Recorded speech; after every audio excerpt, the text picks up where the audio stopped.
A location is found in a large open water area. A journey of devotion, dedication and discovery. A journey home to the ocean.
With the environment so that they might not be seen by prey and then might have an easier catch on them.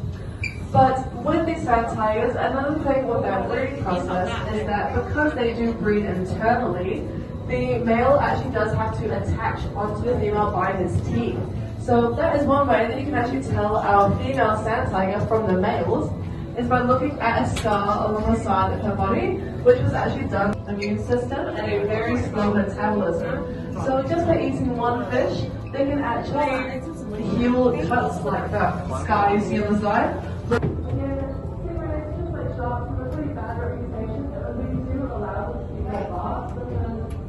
Without them, they actually have no other genetic although they might weigh a lot, they don't actually make much difference to the orca, which is one of their main orca might just active in race. It's like grabbing them and putting them upside down, which actually puts them in a non-state state of shock, without the fear of getting by a heart. So cigarettes definitely live off in terms of when they're feeling present, and unfortunately, because of those bars, they are very lethal. They haven't got that right as well.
me?